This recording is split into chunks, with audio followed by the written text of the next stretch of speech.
check. I didn't know that they could both get sent off for that. I guess it's violent conduct, right? Even if it's on your own teammate. That's right, yeah. And, if Mings would have retaliated, of course, he would have seen red as well. So, that was quite interesting. For me, I felt Ghazi, he should have seen red, and that could have really changed the game. Arthur Masuaku did get a red card, but with Mike Dean, there was always that possibility, a televised game, he was going to be the talk point and a real referee shocker. And that's not West Ham bias. It is West Ham. You're so right, though, Matt. He loves to be centre of attention, doesn't he, old Mike Dean? He loves a bit of the limelight. And get him on the podcast. We should definitely invite him on the podcast. I detect some very angry Hammers fans here. I think that could be a podcast. We've not mentioned the fact that Mings had Haller in his pocket, have we? Yeah. He did. Mings was superb, actually. Apart from getting headbutted by his own teammate. He was brilliant. I really thought so. And he's looking to snip for Villa at 40 million quid, to be honest. He's in the England team, decent defender. But what I will say is, going back to the Mike Dean joke, getting him on the podcast to talk about fantasy football, did you know that Manchester United players got their own league? Have they? They have indeed, yeah. They've got their own league? Listen, I'll dig that out for you and send it on for you to discuss next week to see how they got them. A lot of Premier League players who play Premier League fantasy, yeah. I bet they all have a go at each other, a one-upmanship on who's the more valuable as well. And if you don't believe me, you can read it, of course, on the Mirror Football website. There you go. You heard it first, listeners. You can read it there, ladies. So there you have it, guys. We have successfully gone through all of the games this week, and what a amazing rota of fixtures.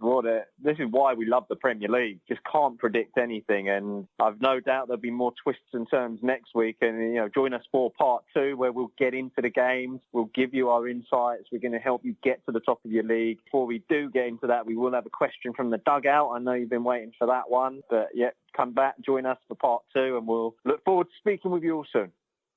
Welcome to Left Back in the Changing Room. Hey! It's episode 3, part 2. Thank you for coming back. Agenda for the second half, we've got questions from the dugout coming up. Peter from Birmingham has come in with a cracking question that Ricky Pellegrini and Maddie Lawless are going to tackle for us. We'll then go through this week's coming games. We've then got the top fantasy picks and then our captain predictions. So, kicking us off then, the question, boys, that has come in from the dugout from Peter, Birmingham lad, the boy from Brum. He wants to know, he's got 6.8 million to make one transfer for the next game week.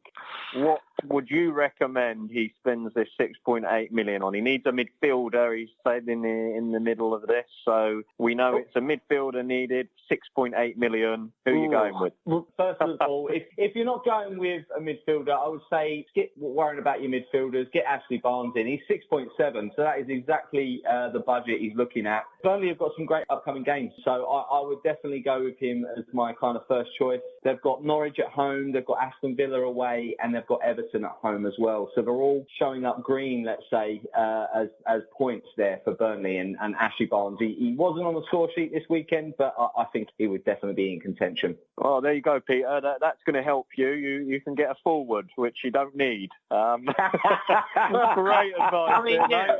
Honestly, he's just said he needs a fielder, and you've given him a forward. Certainly, though. I mean, he could go for Cork or Goodmanson or McNeil. I'm just trying to get my head around that one, really. We've lost our way, Matty. Let me go to you, mate. You give us a bit more of a reasonable answer. A midfielder to start, mate. Well, he needs a midfielder, so I'll probably give him Kasper Schmeichel in goal. Yeah. There you go, Sandy. No, if he needs a midfielder, he's got 6.8 million in the budget. Surely Mason Mount would be up there with a shout. 24% of people have picked him, but only 1% picked the boy we were speaking about earlier, the Argentine at Norwich. Buendia, he's £6 million. He's assisted 4 goals as we discussed earlier, so he could be a bit of a bargain. Of course, how could you have forgotten him, Rick? Cantwell, 4.9 million. Cantwell, he's our favourite. What a perm. What a perm. And he's got a pick him for the hair alone. And funnily enough, 21% of people have picked him for the haircut. So, but, that's just me. I'd go with Ricky. Get a striker in. I think, there you go, Peter. So you've got 4 options. One of them's non-viable.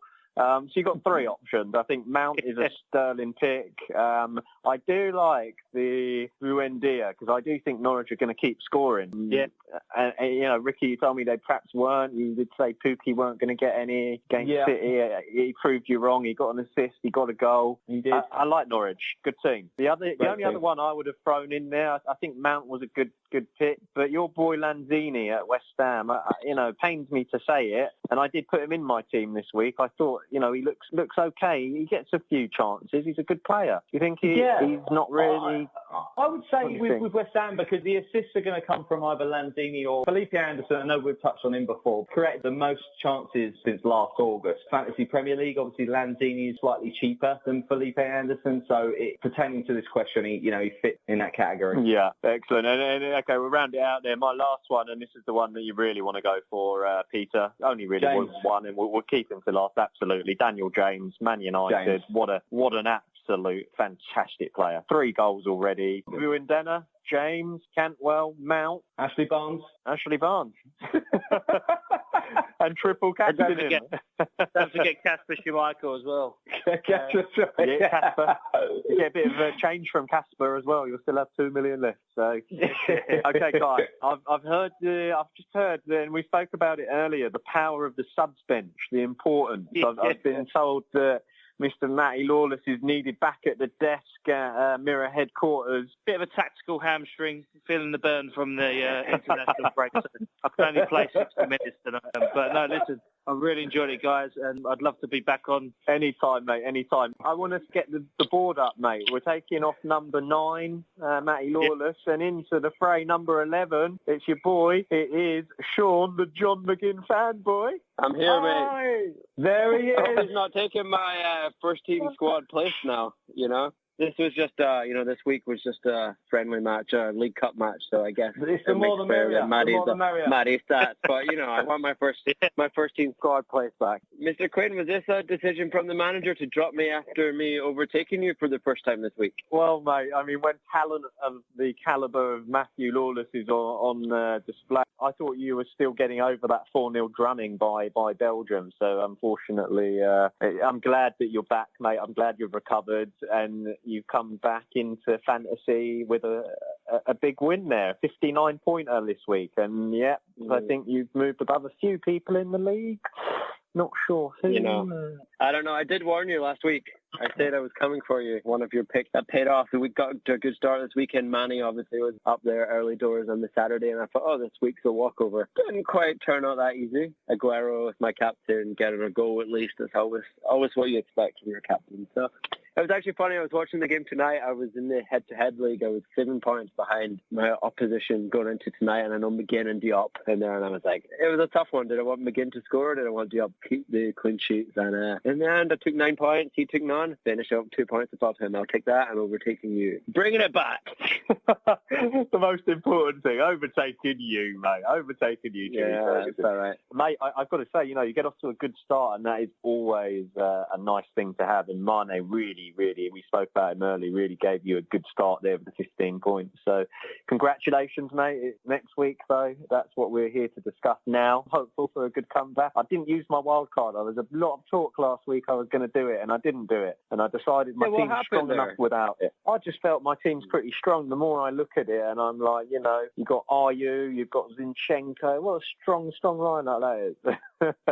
But no, mate, what really happened is I forgot, didn't I? No. Ended up with the same team. But I did make one transfer. I did put in Lanzini, and I took out... So I'll tell you what happened, mate. Last week we said you need to get Salah, Sterling, Mane, De Bruyne, and Aguero. And a bank loan. So I went about it, and I got those 6 players, and I soon realised it purely isn't possible. So there you go, guys. It is not possible to have all those players. The problem is there, if you leave it too late, the prices rise. So then you probably could have had them in to start with, early on. But then as the prices rise, then obviously, that extra 0.1 million really messes you up. Yeah, I do, mate. But it was the extra 12.1 million that I didn't have. So fair enough. That's what messed me up, mate. I know you guys have spoken about that week enough. The same thing kind of happened to me. I forgot 2 weeks international break. You're like, oh, plenty of time to make your subs. I ended up not changing my subs at all or team. It gets away from you. That's what you need to do, mate. You need to set an alarm and a reminder on your phone. And if you're like Ricky Pellegrini, you need to set one on your wife's phone, your dog's phone, and your own phone. But Jimmy Quinn, we all know you. When are you ever on time? Tell me about it. I was surprised he made the phone in today. I was surprised he made it on time. He was bang on time, actually. And I was absolutely shocked when he fell off my chair. That's it. Yeah. It's Rich coming from the John McGinn fanboy there. He's turned up 2 hours late. He's demanding his position back. I was having a solid pint. It's a love. It sounds like someone's playing drums on the line today, boys. That's the drums of me going past you, mate. Your eardrums ringing from my high-speed jet going. What's next on the agenda? First game, Southampton-Bournemouth. Well, it's a Friday night kickoff. So it is one of those, we talked about it before, those Friday night kickoffs really catch you out because you've got to make your decision early on Friday before the transfer window closes. So, yeah, Southampton-Bournemouth. What do you think, guys? Do you think that this week the time has finally come to get rid of Danny Ings from my team? Do you think? He's just not producing it, is he? With 1 point there. And, get rid of him. Disappointment from him. Rid of him, 16 minutes played, I believe. So, yeah. He's $6 million. You'd need a $6 million to replace him with. Have a quick look and see who's there. I don't really know who you should put in. If you don't use your transfer, right, so it saves it up for the next week, so then you can make 2 transfers. So if you're not too keen on that third striker, John McGinn, then essentially you could just get into for a very cheap player that you can just rest on the bench, but then use that extra 1.5 million or so to reinforce your midfield or your back line. So I think that would be a tip for me. You don't necessarily need the 3 strikers up top. This is a juicy game, this Southampton-Bournemouth. I do think there'll be goals in it. It's a derby of sorts, right? Bournemouth, we've said it earlier, they're playing some terrific stuff. They make chances. Southampton themselves are not looking too bad. The boy in midfield, he don't play that much. He plays about 30-odd minutes a week, but he scored. But Callum Wilson, I think, is going to enjoy this. He's going to probably be the one for me in this game. Yeah, he's back on the score sheet. Callum Wilson had him and Joshua King. I really thought Bournemouth were going to start strong, but they've a little bit of a false start, let's say, and now they're banging in the goals like they was last season. So, I think Bournemouth look like a great team. The problem with them they are going to concede, though, Bournemouth, aren't they? They haven't had any clean sheets this season, I don't think. Yes, he scored 3 this week. Last week they let in 3, so I would stay away from any defenders. That's a good point. You know what? There's not been that many clean sheets this season so far, which is usually there's quite a few, but we haven't seen that a lot. We've seen a lot of attacking play. People are just kind of which is great.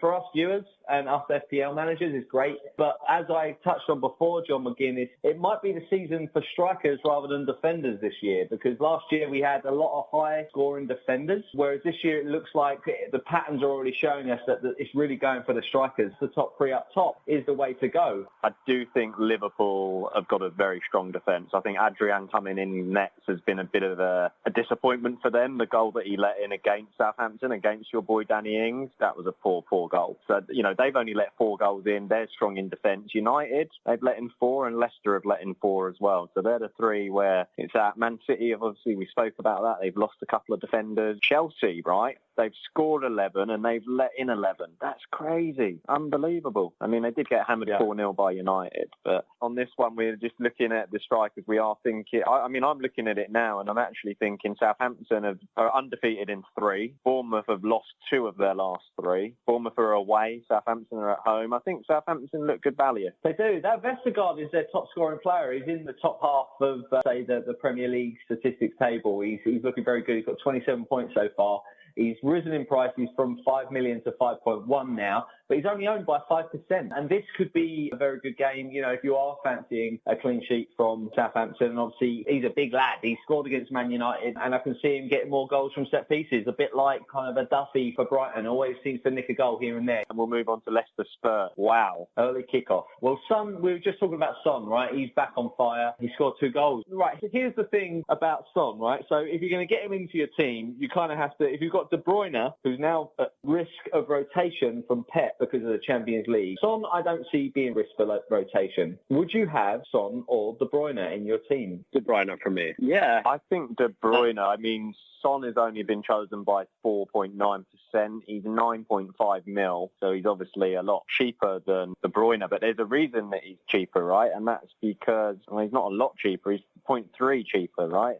But he's cheaper because he doesn't get as many assists. My problem with Son, the reason is he doesn't play all the time. And it's so difficult to know if he's going to play or not. He's always been on the fringe. That's a crunch game for Leicester, that after just being beaten by Man United, being referenced as a top 6 side, it's going to be a big game. Which Spurs you see turn up, you know? Sure. They lose at home again.